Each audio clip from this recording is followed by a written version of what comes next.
Hello viewers, welcome back to my channel. Class 7 की हम NCERTs कर रहे थे और हमारा एक चैप्टर चल रहा था, chapter number 6, devotional path to the divines. बहुत ही इंटरेस्टिंग चैप्टर था, भक्ति को लेके था और कैसे क्या वर्शिप है, कौन सी मूवमेंट्स चल रहे थे, इस चीज़ को हम डिस्कस करेंगे। ठीक है, एक ब्रीफ ले लेते हैं छोटा सा कि हमने ये देखा था कि वर्शिप करने के अलग अलग लोगों के तरीके हुआ करते थे। कोई भजन गाया करता था, कोई कीर्तन कराया करता था, कोई कव्वालीज गाया करता था, और कुछ इस तरीके से लीन हो जाते थे भक्ति में कि उनकी आंखों से आंसू निकल कर आने लगते थे। वो एक भक्ति का अपना एक तरीका इसमें यहाँ बताया गया था। एक आइडिया ऑफ सुप्रीम कोर्ट के हमने बारे में पढ़ा था कि इसमें कुछ बातें कही गई थी कि जब किंगडम्स मर्ज हुए थे तो बड़े बड़े लोग जो थे उन्होंने अपने अपने गॉड और गॉडेसेस को जो है वो वर्शिप करा करते थे, एलाबोरेट रिचुअल्स करा करते थे। अपने अपने आइडिया हुआ करते थे कि हमें काउंटलेस साइकिल से आते हैं, बर्थ होता है, रीबर्थ होता है, हमारा एक पुनर्जीवन होता है, पुनर्जीवन होता है, हम दोबारा जो है वो जी उठते हैं एक तरह से। ठीक है, उसमें कुछ अब बातें और भी निकली थी कि कुछ सोशल प्रिविलेज दिए गए थे, कुछ डिफरेंशिएशन बताए गए थे कि सारे ह्यूमंस जो हैं वो इक्वल नहीं हैं, बराबर नहीं हैं। कोई हाई कास्ट के हैं, कोई लो कास्ट के हैं, नोबल फैमिली से बिलोंग करते हैं। ठीक है, भक्ति मूवमेंट की यहाँ पर स्टार्टिंग के बारे में हमने डिस्कस करा था। ठीक है, भक्ति के बारे में हमें भगवत गीता में ट्रेसेस मिलते हैं, एविडेंसेस मिलते हैं, वहाँ से हमें एक आइडिया निकल कर आता है कि भक्ति को लेके हमें वहाँ पे कुछ समझ बातें बताई गई हैं। ठीक है, इसमें आगे हमने जो था ये देखा था कि शिवा, विष्णु और दुर्गा की जो है इलेबोरेट रिचुअल्स के साथ जो है वर्शिप हुआ करती थी। साथ ही साथ कुछ और भी लोकल गॉड्स भी थे जिनकी भी पूजा करी जाती थी। कुछ कहानियाँ थीं लोकल मिथ से, कुछ लेजेंड्स थे, उनको जो है वो पुराने की स्टोरीज का एक पार्ट बना दिया गया। वर्शिप के जो मेथड्स थे उनको भी जो है वो पुरानास में रिकमेंड करा गया और उनको इंट्रोड्यूस करा गया एक लोकल कहानियों में, छोटे मोटे किस्से कहानियों में। ठीक है, नई काइंड ऑफ भक्ति हमें साउथ इंडिया में देखने को मिली थी, नैनर्स और अलवर्स। नैनर्स कौन हुआ करते थे? वो साधु जो शिव की भक्ति में लीन थे। अलवर्स वो साधु जो कि विष्णु के प्रति उनकी आस्था थी। ठीक है, इसमें हर तरह के लोग थे, अनटचेबल्स भी थे, अनटचेबल्स में पुलियार्स और पनार्स। अनटचेबल्स थी कास्ट, ये भी इसमें इंक्लूडेड थी, इसमें कोई यहाँ पर कास्ट डिफरेंशिएशन नहीं देखने को मिलता। ठीक है, संगम लिटरेचर किस बारे में हमें सोर्स मिलता था उसको लिंक कर दिया गया था, उसको जोड़ दिया, ब्लेंड कर दिया गया था, भक्ति की वैल्यूज के साथ जोड़ दिया गया था। ठीक है, नैनर्स और अलवर्स जो थे वो जगह जगह जाया करते थे, पोएम्स गाया करते थे, जो है वो कविताएं लिखा करते थे अपने ये भगवान की भक्ति के बारे में, उनकी तारीफों को लेके जो है वो पोएम्स लिखा करते थे। नाइनर्स और अलवर्स के बारे में हमें इन्फॉर्मेशन मिलती है कि 63 तरह के 63 काइंड ऑफ नाइनर्स हुआ करते थे, जिसमें अलग अलग लोगों के नाम थे, यहाँ पर आपने देखे थे। ठीक है, कुछ इंपॉर्टेंट नाम जो थे उनको हम जरूर याद रखेंगे कि उनमें कुछ इंपॉर्टेंट पर्सन दे रखे थे। वो थे अपार्स, संबरदार, सुंदरार और मनिका सागर। और दो सेट ऑफ कॉम्पाइलेशंस थी इनके सॉन्ग्स की, तेवराम और त्रुवककम, ये इंपॉर्टेंट है, इनको याद करना जरूरी है। ठीक वैसे ही 12 अलगोर्स भी थे, अलग अलग डाइवर्जेंट बैकग्राउंड से बिलोंग करते थे। इनमें इंपॉर्टेंट कौन थे? इनमें इंपॉर्टेंट थे पेरियालुअर और उनकी डॉटर एंडल, और थे टोंड्राडीपोडी अलवर और नम्मवलर, नम्म अलवर। ठीक है, ये थे, और इनके जो सॉन्ग्स थे उनका था दिव्य प्रबंधम नाम था। ठीक है, ये हमने यहाँ पर यहाँ तक देख लिया था। ठीक है, चोलास और पांड्यास ने जो है वो बहुत बड़े बड़े टेम्पल्स जो है वो कंस्ट्रक्ट कराए थे। ठीक है, जहाँ पर जाके लोग जो थे ये नैनर्स और अलवर्स जो थे वो विजिट कराया करते थे, और उन्होंने एक तरीके से लिंक क्रिएट कर दिया था भक्ति ट्रेडिशन और टेम्पल वर्शिप के बीच में, एक उनका लिंक क्रिएट हो गया था। ठीक है, हमें जो भक्ति ट्रेडिशंस के बारे में जो भी हमें जानकारियां मिलती हैं वो हम कहाँ से लेते हैं? वो हम लेते हैं उन हिजियोग्राफी से और रिलीजियस बायोग्राफी से। हिजियोग्राफी कौन सी थी? हिजियोग्राफीज वो थी जो सेंट की लाइफ्स के ऊपर जो कहानियां लिखी थी, इनकी सेंट्स की जीवनियाँ। नैनर्स और जो अलवर्स थे, अलवर्स और नैनर्स जो थे, इनके ऊपर जो भी हिजियोग्राफीज लिखी गई थी उनके बारे में उनसे हमें जो है वो भक्ति ट्रेडिशन के बारे में इंफॉर्मेशन मिलती है। ठीक है, अब हम आगे अपने चैप्टर को कंटिन्यू करेंगे फिलॉसफी और भक्ति के साथ। फिलॉसफी यानी एक तरीके से एक अपना एक नजरिया, एक दार्शनिक, अगर हिंदी में कहेंगे, आप अपना एक नजरिया दे रहे हैं, आप क्या सोच रहे हैं किसी चीज के बारे में, हम उसको देखेंगे। और उसको भक्ति के साथ किस तरीके से जोड़ा गया है और भक्ति को हमने कैसे समझा है, ये हमने पीछे डिस्कस करा था। लेकिन फिलॉसफी और भक्ति को थोड़ा सा यहाँ पर जो है वो बीच में एक कॉम्बा जोड़ रहे हैं, एक लिंक क्रिएट कर रहे हैं। ठीक है। तो कहते हैं कि शंकराचार्य जो कि एक बहुत ही मोस्ट इन्फ्लुएंशियल फिलोसफर रहे थे इंडिया के एक टाइम पीरियड में, शंकराचार्य जो कहते हैं हम, पूरा नाम शंकराचार्य, बहुत ही मोस्ट इन्फ्लुएंशियल फिलोसफर रहे थे, जो कि केरला में 8th सेंचुरी में ये बर्थ हुई थी इनकी, 8th सेंचुरी में। इन्होंने जो था वो एडवोकेट करी थी, एक वकालत करी थी, मतलब वकालत करने का मतलब किसी चीज़ की एक, किसी चीज़ को एक सपोर्ट, मतलब किसी चीज़ को इन्होंने पैरवी करी थी, या ये कहें हम किसी अपने इस थॉट प्रोसेस को जो है वो ये प्रोड्यूस कर रहे थे अद्वैतवाद के, अद्वैतवाद के एक थॉट प्रोसेस था इनका, उसको जो है ये बता रहे थे। इसका मतलब था the doctrine of oneness of the individual soul and the supreme god which is the ultimate reality. इनका यहाँ पर अद्वैतवाद का मतलब यहाँ पर ये था कि एक हमारा एक इंसानी रूप में जो शरीर है हमारा, जो कि एक इंडिविजुअल सोल है हमारा, ठीक है। हम जो भी प्राणी, जो भी ह्यूमन बींग्स हैं, उनका अपना एक, हर एक का एक इंडिविजुअल सोल है, ठीक है। और इसके अलावा जो है वो एक सुप्रीम गॉड है, यानी कि वही एक अल्टीमेट रियलिटी है, वही एक आखिरी चीज है। अल्टीमेट सुप्रीम गॉड का मतलब यानी ये जिसने इस पूरी ब्रह्मांड को बनाने वाला कोई तो है ना, ऐसा तो है नहीं। जो भी प्रोसेस हो रही है, जो भी बर्थ और रीबर्थ का जो एक प्रोसेस चल रहा है कि नहीं है, वो तो एक बात का कंसेप्ट है, लेकिन जो ये प्रोसेस चल रहा है, जो ये सारी चीज़ें हमारे सामने है, हमारा पूरा जो वर्ल्ड है, पूरा यूनिवर्स है, ये ब्रह्मांड है, इसको किसी ने तो क्रिएट किया है ना, तो वो एक उस चीज़ को यहाँ पर ये कह रहे हैं, ठीक है। तो इनका एक यहाँ पर इन्होंने दो चीज़ों के बारे में बात करी। आगे यहाँ पर ये कह रहे हैं कि इन्होंने बताया ही टॉट दैट ब्राह्मण, यानी कि जो ब्राह्मण्स हैं, यानी ब्राह्मण्स यानी कि जो हम लोग नजरिए समझते हैं पंडित वगैरह जो भी हैं, द ओनली और अल्टीमेट रियलिटी, इनको इन्होंने बताया कि ये अल्टीमेट रियलिटी है, इनको इन्होंने भगवान का एक दर्जा बना दिया, ठीक है। वो जो formless and without any attribute, यानी कि जो ब्राह्मण्स है ना, ये एक फॉर्मलेस है, यानी फॉर्मलेस का मतलब जैसे हमारा शरीर है, हमारे शरीर में दो हाथ, दो पैर, आँख है, नाक है, कान है, ठीक है, पेट है हमारा, तो ये हमारा एक फॉर्म है, हमारा एक स्ट्रक्चर है, ठीक है।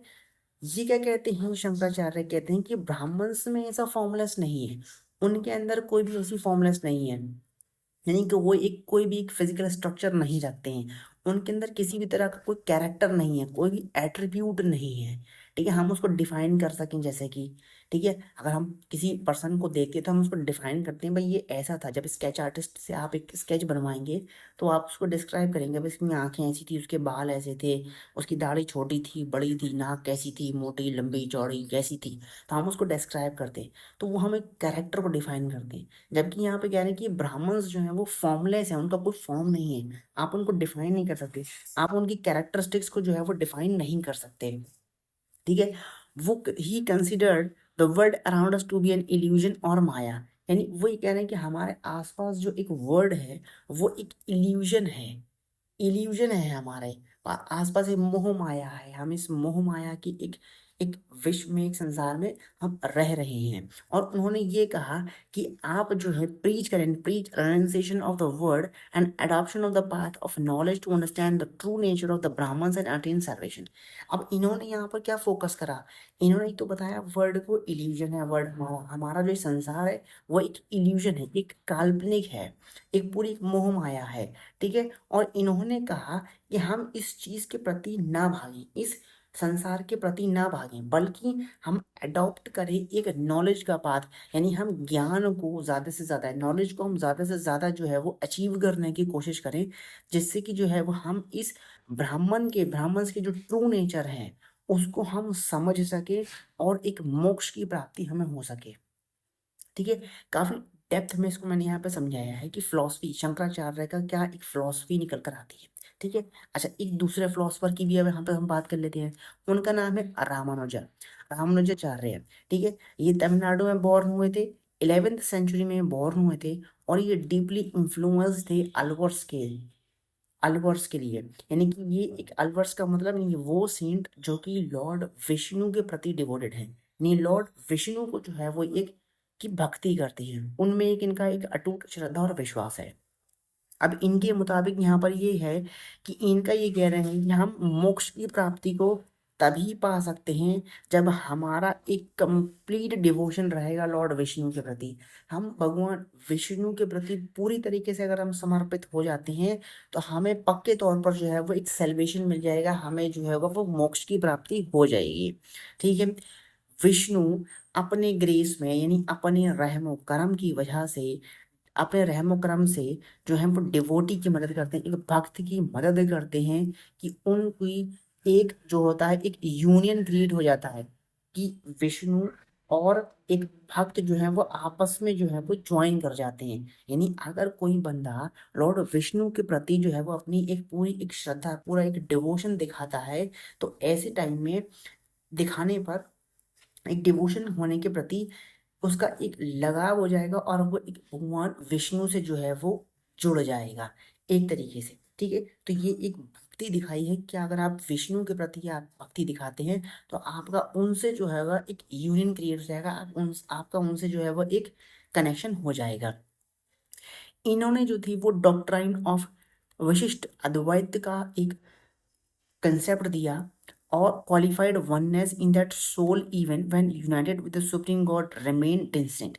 अब यहाँ पर ये कह रहे हैं, यहाँ पर ये कह रहे हैं जब आप जुड़ जाएंगे, आप लिंक जब आपका क्रिएट हो जाएगा लॉर्ड विष्णु से, जब आप उनको डिवोशन के जब आप उनके प्रति डिवोशन दिखाएंगे, आपका जो है वो एक सोल क्रिएट हो जाएगा। हालांकि सोल क्रिएट जो हो जाएगा वो थोड़ा सा डिस्टिंक्ट रहेगा, वो डिस्टिंक्ट रहेगा, वो डिस्टिंक्ट रहेगा। यानी कि हाँ, इनका मतलब है कि आप सुप्रीम गॉड से बिल्कुल अलग रहेंगे, आपका एक अपना एक इंडिविजुअल सोल होगा ही होगा, लेकिन आपके अंदर की एक कैरेक्टर जो होगा वो डिफरेंट निकल कर आएगा। ठीक है, समझ रहे हैं? Ramanuja's doctrine greatly inspired the new strand of Bhakti, which developed in the North India subsequently। और यही कंसेप्ट रामानुजाचार्य का जो है वो धीरे धीरे जो है वो फैलना शुरू हुआ और उससे एक भक्ति का एक नया स्ट्रैंड निकल कर आया जो डेवलप्ड होता है नॉर्थ इंडिया में आगे। ठीक है, आगे हम इस चीज को जब हम आगे पढ़ेंगे तब हम उसको देखेंगे। ठीक है, तो फिलोसफी और भक्ति में हमने दो फिलोसफर्स की बात देख ली, एक शंकराचार्य की, एक रामानुजाचार्य की। ठीक है, अब क्या कहते हैं बसवन्ना विरासतिज्म के बारे में हम यहाँ पर थोड़ा सा पढ़ लेते हैं। इनकी एक अलग अपना एक थियरी है, एक अलग अपना एक कॉन्सेप्ट है बसवन्ना का। एक ये भी एक सेंट रहे हैं, इनका बर्थ जो हुए वो अराउंड काफी जो है वो 1104 1105 के आसपास की एक बर्थ है अप्रोक्सीमेटली, मुझे आइडिया है। ठीक है, तो ये भी एक पर्सन थे, इनकी अपनी एक अलग थ्योरी थी। ठीक है, अच्छा उसको हम देखेंगे, देखते हैं कि एक हमने ये देखा था कि तमिल भक्ति मूवमेंट का और टेम्पल वर्शिप के बीच में एक लिंक पीछे हमने देखा था कि भाई लिंक क्रिएट हुआ हुआ था तमिल भक्ति के मूवमेंट के बीच में और टेम्पल वर्शिप के बीच में। ठीक है, ये भी हमने देखा था, पीछे पढ़ा था हमने कि जब टेम्पल वर्शिप की बात आती थी तो बहुत कुछ लोगों को जो है वो रोक दिया जाता था, रिस्ट्रिक्ट कर दिया जाता था कि आप मंदिर में प्रवेश नहीं कर सकते, आपको मंदिर में एंट्री नहीं है।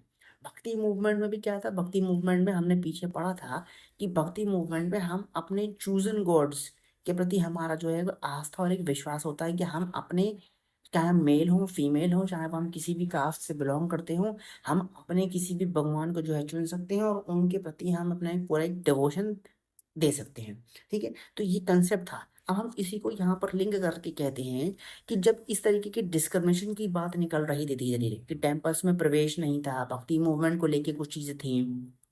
ठीक है, तो उसी वजह से जो है वो एक वीरशैव मूवमेंट जो है वो स्टार्ट करा बसवन्ना ने, और साथ में इनके कौन थे, इनके कंपेनियंस थे अल्लमा प्रभु और अक्का महादेवी।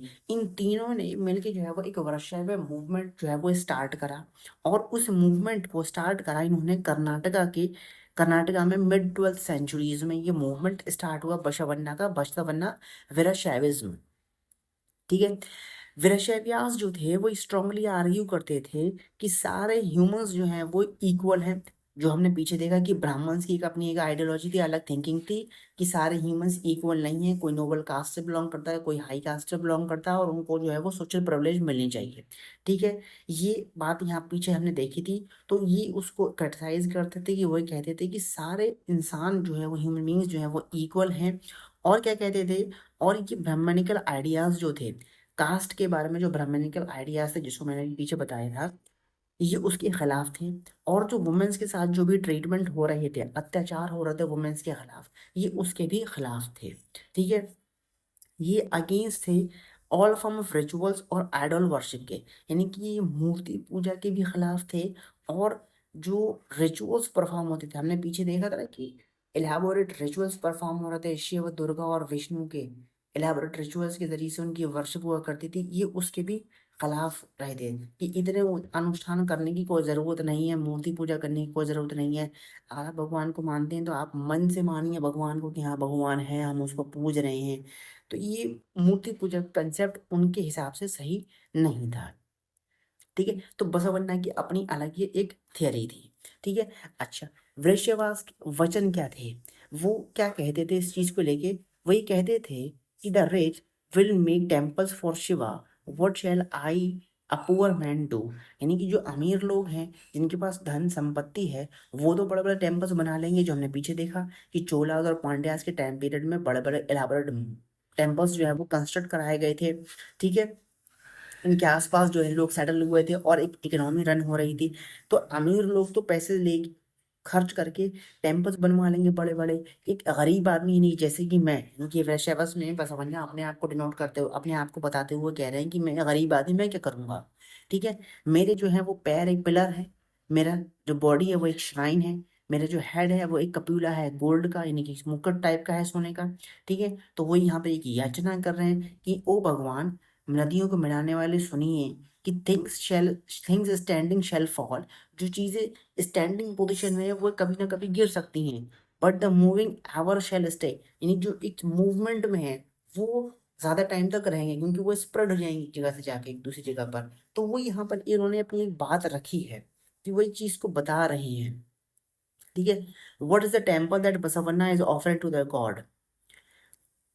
टेम्पल कौन है बसवन्ना के हिसाब से, कौन टेम्पल है जिसको वो गॉड की तरीके से ऑफर कर रहे हैं, इस चीज को यहाँ पर आपको आंसर करना है। ये इसी में से सवाल यहाँ पर निकल कर आता है। ठीक है, अब हम देख लेते हैं भक्ति मूवमेंट इन द डेक्कन। ठीक है, यहाँ तक कि जो मैंने पीछे पढ़ाया आपको, उम्मीद करता हूँ आपको समझ में आया होगा। अब देखेंगे हम भक्ति मूवमेंट इन डेक्कन, यानी कि जो डेक्कन एरिया है, जो डेक्कन रीजन है, वहाँ पर भक्ति मूवमेंट किस तरीके से जो है वो स्प्रेड होती है, इसको हम देखेंगे। ठीक है, डेक्कन रीजन कौन सा है, इसको हम थोड़ा सा मैप से देख लेते हैं एक बार। ये मैप दे रखा है इसी चैप्टर में, आपको आगे देखने को मिलेगा। यहाँ पे आपका कुछ रीजन आपको ये देखने को मिलेगा मिडिल पार्ट में, ये है आपका कुछ डेक्कन रीजन। ठीक है, इसको हम अभी आगे समझेंगे इस चैप्टर में। ठीक है, कहते हैं 13 से लेके 17 सेंचुरी में, शताब्दी में, महाराष्ट्र में जो है वो बहुत सारी संख्या में जो है वो सेंट पोएट्स देखने को मिलते हैं, जो गाते हैं सिंपल मराठी में और लोगों को इंस्पायर करते हैं भक्ति मूवमेंट के थ्रू। ये ठीक है, तो 13 से 17 सेंचुरी में बहुत सारे ऐसे सेंट्स पोएट्स निकल कर आते हैं, जो मराठी लैंग्वेज में जो है वो सॉन्ग्स जो है वो गाते हैं और इंस्पायर करते हैं लोगों को भक्ति मूवमेंट की तरफ। ठीक है, इनमें से कौन कौन से इंपॉर्टेंट सेंट पोएट्स के नाम हैं वो यहाँ पर दे रखे हैं। एक नाम है यहाँ पर ज्ञानेश्वर, या इसे हम ज्ञानेश्वर भी कह सकते हैं, नहीं यहाँ हमने जनेश्वर भी कह सकते हैं। ठीक है, नामदेव, एकनाथ और तुकाराम। और वुमेन्स में जो नाम इंपॉर्टेंट है वो है सखूबाई, और एक फैमिली आती है चोखा मेला से, जो कि अनटचेबल्स में महार कास्ट से बिलोंग करती है, जिस कास्ट से हमारे father of constitution doctor B.R. Ambedkar belong करते थे। उसी कास्ट की फैमिली थी चोखा मेला, जो जानी गई भक्ति मूवमेंट को डेक्कन रीजन में फैलाने के लिए। ठीक है, जो ये रीजनल ट्रेडिशंस आपको देखने को मिल रहे हैं इन जगहों पर, डेक्कन रीजन में जो एक ट्रेडिशन दिखती है आपको भक्ति की, वो फोकस करती है ऑन द विठला पर, विठला टेम्पल पर फोकस करती है। विठला जो कि एक फॉर्म ऑफ विष्णु है, एक विष्णु का ही एक अवतार है विठला। ठीक है, उस टेम्पल पंढरपुर में जो है वहाँ पर भक्ति को जो है वो फोकस करती है। और साथ ही साथ जो है वो एक नोशन, यानी एक आइडिया जो है वो एक स्प्रेड करती है। एक पर्सनल गॉड इनसाइड रिसाइड करता है हर एक ह्यूमन के, हर एक पर्सन के दिल में, यानी कि हर एक इंसान के दिल में जो है वो एक उनका एक पर्सनल भगवान बैठा हुआ है। वो इस आइडिया को, यानी हर एक इंसान के अंदर भगवान है, ऐसा एक आइडिया जो है वो स्प्रेड आउट होता है यहाँ से इस भक्ति मूवमेंट में डेक्कन रीजन में कई सारे सेंट्स के द्वारा। ठीक है, these saints poets rejected all forms of ritualism outward display of PT and social differences based on birth. अब यहाँ पर ये कहते हैं कि जो ये सेंट्स है ना, इन सेंट्स ने जो है वो सारे आइडियाज को जो है वो रिजेक्ट कर दिया है। रिचुअलिज्म का जो आइडियाज है, एक तरीके से रिचुअलिज्म यानी आप जो भी जो एक तरीके से अनुष्ठान करते हैं, जो भी आप एक तरीके का यज्ञ हवन जो भी करते हैं, रिचुअल परफॉर्म करते हैं, उसको रिजेक्ट कर दिया। और यहाँ पर रिजेक्ट करने के साथ ही साथ हमें ये भी दिखता है कि यहाँ पर एक बहुत ही बेहतरीन तरीके से डिस्प्ले करा गया है एक भक्ति को अपनी, यानी एक बिहेवियर यहाँ पे दिखाया गया है कि हम अपने भगवान के, अपने रिलीजन की हम एक डीपली रिस्पेक्ट करते हैं, लेकिन हम इस सोशल डिफरेंस को नहीं मानते हैं जो बर्थ के बेसिस पर है। ठीक है, हम ये मानते हैं कि भगवान को हम मानेंगे, हम उसकी आरती आराधना जो भी हम करेंगे उसका हम डीपली जो है वो उसको डिवोशन अपना देंगे, लेकिन सोशल डिफरेंसेस के बेसिस पर हम उस चीज़ को नहीं मानेंगे। ठीक है, जो बर्थ के हिसाब से जो ब्राह्मणिकल आइडियाज फैक्ट्स थे उनको जो है वो ये प्रॉपर तरीके से क्रिटिकली जो है वो उनको क्रिटिसाइज करते हैं। In fact they even rejected the idea of renunciation and preferred to live with their families, earning their livelihood like any other person while humbly serving fellow human being in need। यहाँ पर ये humanity की बात करते हैं, यहाँ पर ये कहते हैं कि इन्होंने त्यागने का एक रिवाज था कि भाई घर बार सब त्याग दो, कि ये सब एक मोह माया है। जो हमने पीछे पढ़ा था, जो फिलोसफर गए थे हमारे शंकराचार्य, वो ये कह रहे थे कि ये वर्ल्ड जो है हमारे आसपास जो है वो पूरा कंप्लीट एक काल्पनिक है, एक कल्पना है हमारी, एक माया, एक मोह माया है, हम इसको बिल्कुल ही त्याग दें। तो ये आइडिया इन्होंने भक्ति मूवमेंट में जो डेक्कन रीजन में स्प्रेड हो रहा था, इन नामदेव, एकनाथ, जनेश्वर, तुकाराम के द्वारा और सखूबाई और चोखा मिडल फैमिली के द्वारा, इसमें ये कह रहे थे कि कोई ऐसी करने की, ऐसा रेनेंसिएशन नहीं है कि घर बार त्यागने का कोई ज़रूरत नहीं है। आप अपनी फैमिली के साथ रहिए, आप उनके साथ अर्निंग करिए, अपना जीवन यापन करिए जैसे आप करते हैं। ठीक है, जो भी आप कर सकते हैं अपनी फैमिली के साथ रहिए, उनको सपोर्ट करिए, और साथ ही साथ लोगों की मदद करिए जो ज़रूरतमंद हैं, जिनकी आप मदद कर सकते हैं आप उनकी मदद करिए। ठीक है, a new humanist idea emerged as they insisted that bhakti lay in sharing others' pain। ठीक है, अब यहाँ पर ये आइडिया यहाँ पर जनरेट होता है, यहाँ पर ये आइडिया निकल कर आता है, ये कह रहे हैं कि एक ह्यूमनिस्ट आइडिया, एक इंसानियत के विचार निकल कर आते हैं कि ये इंसिस्ट करते हैं कि भक्ति जो है वो रिसाइड करती है दूसरे के दुख दर्द को अगर आप शेयर करते हैं, यानी आप किसी दूसरे के दुख दर्द में आप शामिल होते हैं तो आप एक भक्ति कर रहे हैं। ठीक है, इसी चीज़ को जो है वो गुजरात के एक सेंट थे जिनका नाम था नरसिंह मेहता, वही कहते हैं कि they are Vaishnavas who understand the pain of other, यानी कि वो वैष्णवाज होते हैं जो दूसरों के दुख दर्द को समझते हैं। अगर हम किसी के दुख दर्द को, पीड़ा को हम समझ रहे हैं, उसकी हम मदद करते हैं, तो हम वैष्णवास कहलाए जाएंगे। ये बात कही गुजराती सेंट नरसिंह मेहता ने। गुजराती सेंट जो है नरसिंह मेहता ने ये बात यहाँ पर जोर दिया इस चीज पर। ठीक है, अब यहाँ पे क्या कह रहे हैं, अब यहाँ पर एक सोशल ऑर्डर के ऊपर सवाल उठता है कि जो एक समाज में जो एक व्यवस्था उत्पन्न हुई भी थी, जो बातें उभरी हुई थी, डिस्क्रिमिनेशन की भावनाएं हैं और अलग अलग थियरी जो बनी हुई थी, उसके ऊपर यहाँ पर कुछ जो है क्वेश्चनिंग की बात कर रहे हैं। और क्वेश्चनिंग में एक अभंग मिलता है संत तुकाराम का, मराठी डिवोशनल हाइम है। वो कहते हैं कि he who identifies with the battered and beaten mark him as a saint for god is with him. यानी कि वो इंसान जो किसी के दुख दर्द में शामिल होता है, यानी किसी को एक घायल है जिसके साथ अत्याचार हुए हैं, उसके साथ वो अगर अपने आप को आइडेंटिफाई करता है तो वो अपने आप को संत कहला सकता है, और भगवान भी उसके साथ है। He holds every forsaken man close to his heart, he treats a slave as his own sun.